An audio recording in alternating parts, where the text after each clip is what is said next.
Namaste students, my name is JVS Dr. Niyaz Bhulia, Faculty of Agriculture and Veterinary Science, Jayoti Vidyapeeth, Women's University, Jaipur. So today we are going to discuss a practical session, that is to study the solar distillation and solar ponds. And this belongs to the subject Renewable Energy and Green Technology Lab. So let's start about the two things. First, we will discuss about the distillation, solar distillation system. So, in many of the countries, in many of the areas, the natural supply of fresh water is not very good in comparison to the availability of the brackish or saline water, or other impurities are present in the water. So it is not drinking water. So the distillation can provide a way of supplying the drinking water to such areas, to such communities. So basin type solar stills are adapted for the distillation of water. Okay. Essentially, it consists of a basin that is coated with the black paint. The basin stores the brackish water which is used for distillation. The basin is closed with transparent cover, and in the top of the basin walls, condensate channels are provided. When the still is exposed to solar radiation, the absorber plate absorbs the radiation and water inside is heated up. After some time, the evaporation starts and the evaporated water gets condensed below the transparent cover, and water condensate travel to the channel. The channel are provided gradient to one side where the condensed water is collected, and a good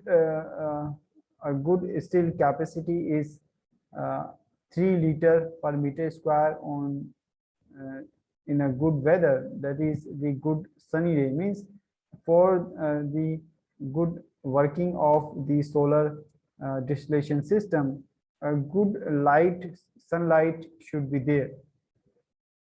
Okay, now talking about the solar ponds. So what are the solar ponds? Basically, the solar ponds is a solar device for collecting and storing the solar heat. Okay, and now you can utilize this heat for many purposes. The solar pond combines the solar energy collection and sensible heat storage. So the solar ponds are also called the solar salt ponds. In the natural ponds, that converts the solar radiation into heat, but the heat is quickly lost to the convection in the pond and evaporation from its surface. Okay, so a solar pond is a pond on contrasting it designed to reduce the convective and the evaporative heat losses, so that the useful amounts of heat can be collected and can be stored. So a greater salt concentration at the bottom than at the top causes the bottom water to have the greater tendency and greater density, and remains at the bottom and is also hotter. So the solar energy is absorbed in the deep layers and is usually trapped there. Okay, so it may be useful, the solar ponds. So the two different ways of the usefulness of solar ponds are, first is the conversion of solar energy to useful work as a result of the temperature difference between bottom and top layers of the pond. And second, the use of pond as a thermal storage medium. Okay, you can use it as a thermal storage medium. Now, how can you utilize this heat? What are the application of the solar ponds? So the applications are, first, the heating and cooling of buildings. You can use this heat to heat the buildings in the winters. Then we can also use this heat as the power generator. In the power generation, we can utilize it. Then it can be used in the agriculture, crop drying. Okay. Then desalination, as a desalination. Then industrial processes, heat.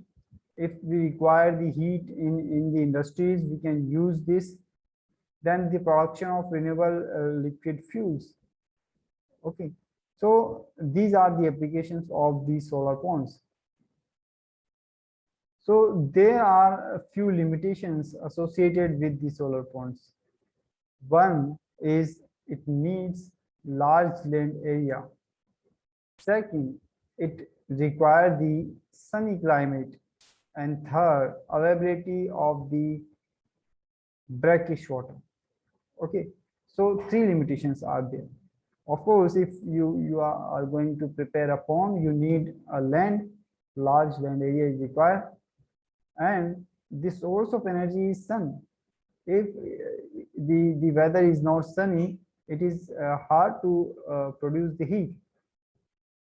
Then you need the brackish water. Okay, so the solar ponds may be classified as the convecting solar ponds and non-convecting solar ponds. So what are that? So first is the convecting solar ponds. These types of the solar ponds reduces the heat loss by being converted in transparent membrane or the glazing. So the glazing material for the solar pond are PVC, polyvinyl chloride, film, and clear crystal panels. The glazing material. Okay, I am repeating that. What are the glazing material? So glazing material for the solar ponds are polyvinyl chloride, that is PVC, and second is which I have told wrong in the recently. It is the clear acrylic panels. Acrylic, ACRYLIC, acrylic. Okay. Second is the clear acrylic panels. So now each pond module include a long narrow plastic bag measuring 5 by 60 centimeter containing water 5 to 10 centimeter deep. The bag has a transparent top to allow the transmission of sunlight and to prevent the evaporation losses.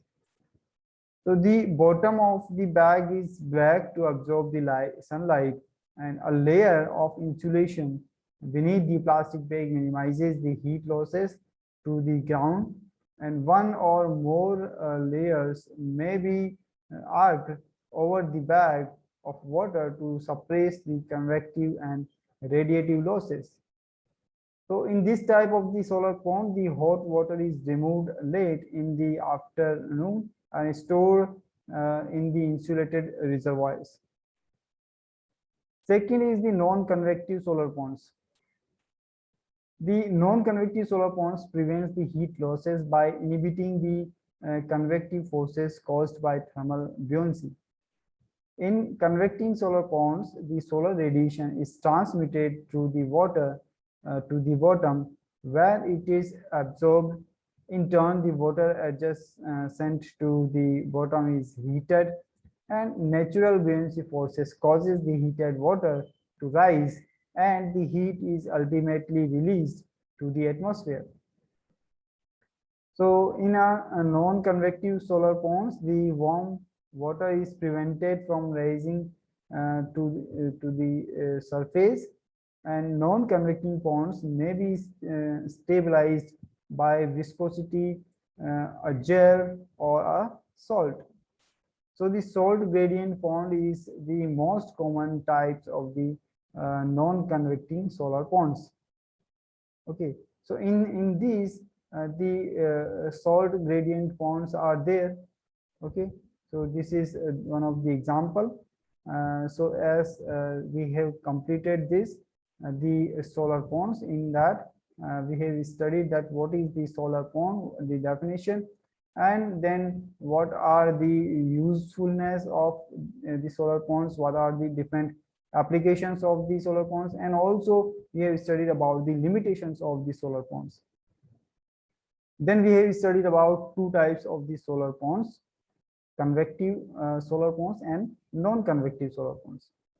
So thank you. Hope you are satisfied with this detailed session. And this session is powered by Digital Version 2, Jyoti Vidyapeeth, Women's University, Jaipur. And thank you again.